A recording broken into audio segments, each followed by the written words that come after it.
Regresamos con la hora clave. Recordamos que pueden interactuar con nosotros a través de la etiqueta numeral hora clave.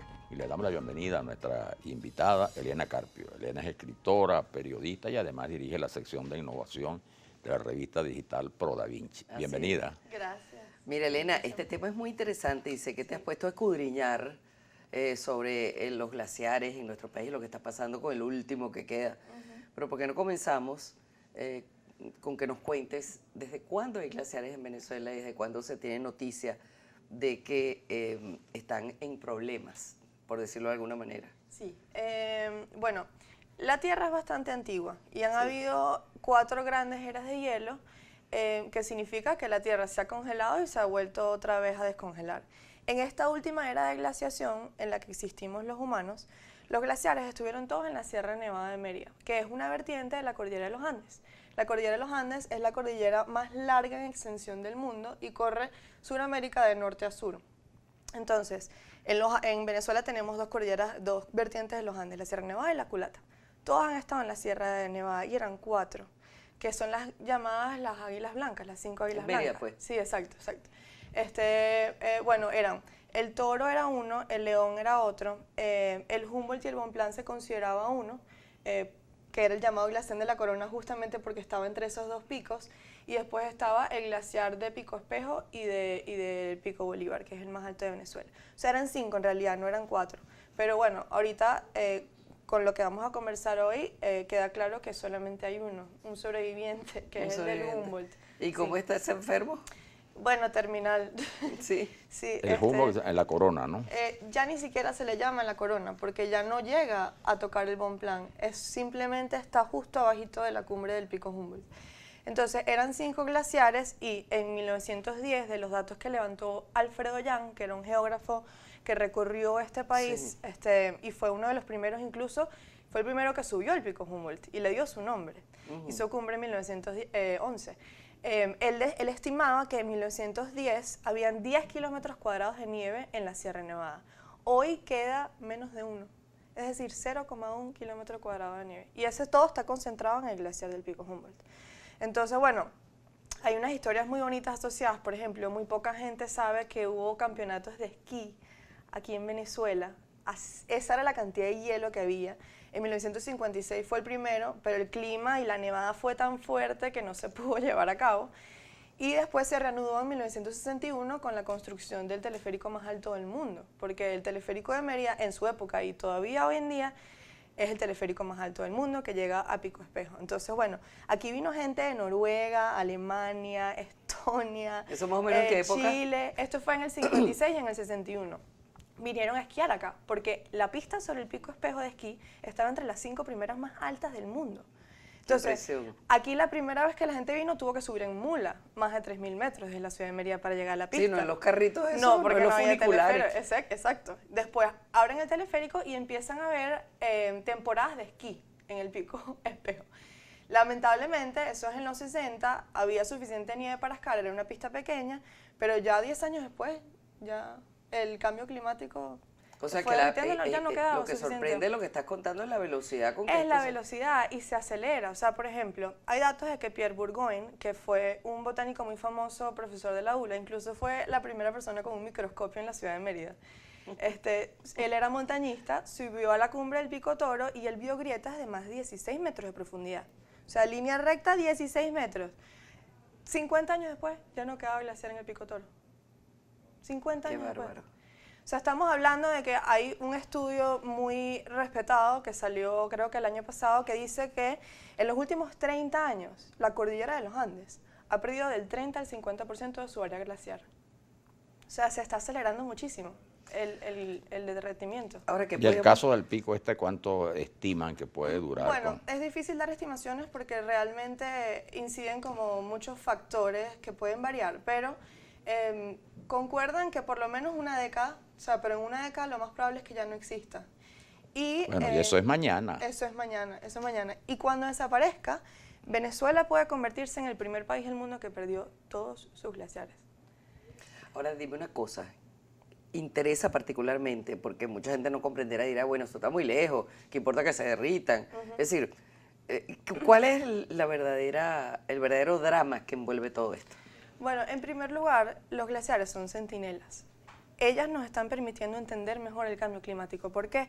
Porque son unas masas de hielo gigantescas que internalizan cambios climáticos de forma rápida.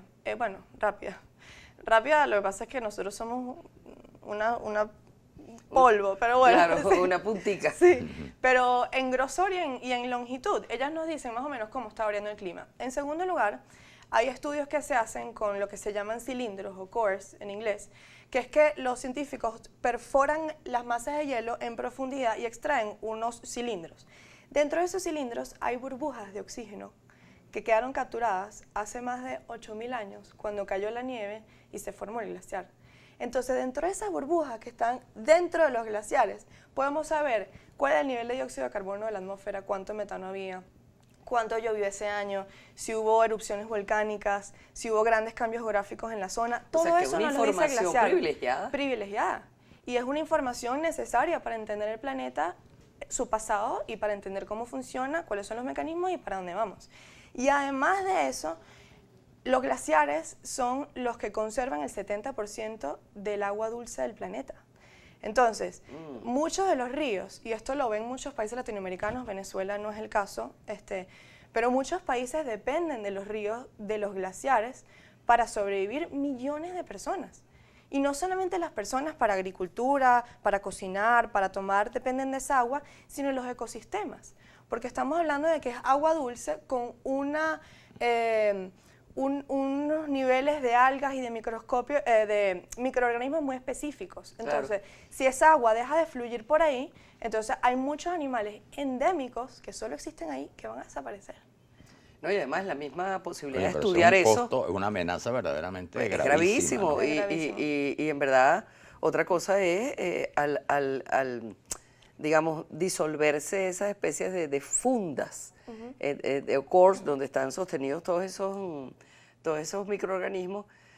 Yo creo que es muy cuesta arriba para los científicos poder capturar eso y tomar esa información antes de que se pierda. Es una información que se va a perder y se está perdiendo y es una pérdida gigantesca, pero bueno, es uno de los síntomas del cambio climático y no es el único, pero es uno de ellos. También es una pérdida para los montañistas, que nos encanta el hielo y nos encanta encaramarnos allá arriba y bueno, vamos a perder eso. Para culturas que los glaciares son parte de su identidad.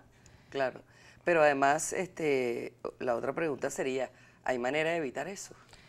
Bueno, sí, pero la humanidad es muy terca. O inexorablemente tenía que ocurrir. Bueno, estamos en un periodo interglaciar que denota que ya las tendencias son que se caliente, pero no a este ritmo, no a esta velocidad, no a estas magnitudes. Es totalmente anormal. Entonces sí, hay muchas cosas que podemos hacer, pero la verdad es que los cambios que tienen que ocurrir son estructurales y sistémicos. Y nosotros podemos hacer cambios individuales como de repente consumir menos carne, consumir menos electricidad, manejar menos carros, tratar de que nuestra La huella... cosa del plástico famoso. Sí, usar menos Sí. plástico, pero en el fondo, si los gobiernos no toman esto como cambios política de estructurales Estado. y las grandes empresas también, porque estamos hablando de que, mira, un vuelo Caracas-Miami produce la misma cantidad de dióxido de carbono que puede producir una persona en todo el año en más de 30 países del mundo. Un vuelo. Imagínate tú. O sea, imagínense la cantidad de cambios estructurales que deberíamos llevar para revertir o frenar lo que está sucediendo. Y la realidad es que no lo estamos haciendo y no nos damos cuenta lo grave que es. Y muchos de ellos Elena, ya ¿tú cómo casi sería imposible plantearlos y ejecutarlos, esos cambios. Son muy difíciles, sí. Tú como excelente cronista y además montañista, ¿qué experiencia nos puedes contar de otras zonas de Venezuela? Bueno, muchas. Pero hay un cuento que se me olvidó contarle de los glaciares, que es el de los hieleros. Resulta que para este reportaje queríamos conseguir gente anciana que viviera en ese valle y que recordara los glaciares. Y un amigo muy querido, que es guía de montaña, entró en un programa de radio de las aldeas, que hay un programa de radio que se transmite por todas las aldeas de los Andes, y preguntó que quién recordaba los glaciares. Y descubrimos que había un señor que se llamaba Francisco Castillo, que tenía más de 90 años, que vivía en una aldea de 4 casas, que tuvo primos y tíos que subían al Pico Bolívar, picaban el hielo con machetes y lo bajaban y lo vendían en Mérida. Y ese hielo se usaba para hacer raspados y para conservar la comida. Entonces ellos subían, agarraban un machete, lo clavaban, le pegaban el machete con un martillo y picaban. O sea, cincelaban, pues, como una cincelaban escultura. pedazos de glaciar. Y con ese pedazo de glaciar se hacían raspados en Mérida.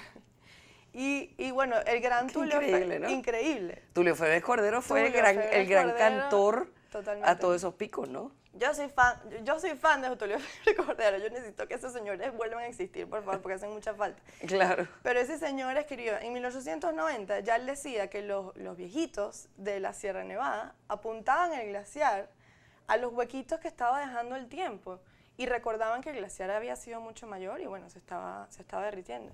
Y en su periódico El Lápiz él escribió mucho sobre los glaciares y estamos hablando de 1890. Claro. Y él escribió sus famosas 5 águilas blancas. Exacto. Que nosotros tuvimos que meternos mucho en esa temática porque una vez hicimos para acá, para el canal, la biografía, don Tulio, fuimos a Mérida, Wow. etcétera, hablamos con cantidad de gente que lo conoció, gente que manejaba su obra. Fue una experiencia muy bonita porque, es decir, aunque él no estaba, el espíritu de él estaba en todos lados. Totalmente. Para donde tú voltearas estaba Tulio Febres Cordero, porque, es decir, estaba en el drama y estaba en la gloria de lo que fueron todas esas 5 águilas blancas, ¿no? Es que son los grandes hombres y parte de lo que nos deja Tulio Febres es como una apreciación y amor por la historia de nuestro país, ¿no? Claro. Y de entender de dónde venimos, porque si no sabemos lo que tuvimos, no entendemos lo que estamos perdiendo. Claro. Y esos son los glaciares. Los glaciares son como estos navíos que están desapareciendo y tenemos que reconectarnos con lo que fuimos para entender lo que vamos a hacer. Y bueno, si no, desaparecerán y las próximas generaciones muchas no van a conocer los glaciares. Les tendremos que contar que hubo nieve en los picos. Y fíjate tú que será coincidencia o será una especie así como de... Pero el que resiste ahí es el Humboldt, Sí. Que además... que es el nombre de aquel famoso expedicionario que tanto amó Ay, sí. estos lugares nuestros, ¿no? Fan también de Humboldt, fan de Humboldt. Fan, ¿verdad? Somos. Pero sí, justamente el glaciar del Humboldt no debería existir, porque bueno, aquí hay varios conceptos interesantes, pero básicamente ya la línea de hielo en toda Sudamérica está por encima de los 5.000 metros. ¿Qué significa esto? Que el hielo por debajo de los 5.000 se derrite. Claro. No existen las condiciones climatológicas para que siga conservado. Pero el Humboldt está sobre los 4.800 metros, lo cual significa que es una anomalía, una excepción. Y esto es algo que lo estudiaron científicos venezolanos, científicos americanos, hay varios papeles en el artículo, abajo en la bibliografía, que deberían leer si les interesa el tema. Pero básicamente existe porque está en la costa oeste, es decir, cuando el sol sale y la incidencia solar es directa sobre el pico, que es cuando está despejado normalmente Claro. el lugar, no le cae directamente el sol. Empieza a caerle directamente es en la tarde cuando ya hay nubes. Los ciclos de nubosidad en los Andes son particulares y normalmente están en las tardes. Eso, además la cuenca es plana, facilita que se acumule la nieve, no hay muchos escombros que le caen arriba. O sea, hay muchas condiciones que hacen que exista, pero es una anomalía. Es una anomalía y eso es lo que preocupa. Muchísimas gracias, Gracias. Elena, por habernos dado Excelente. toda esta información Gracias. tan... Mira, estamos de verdad absortos en tu explicación, de verdad. Muchísimas bueno. gracias. Y ojalá que, Dios mío, que este glaciar nos resista, ¿verdad? Sí. Bueno, vamos a la pausa y regresamos.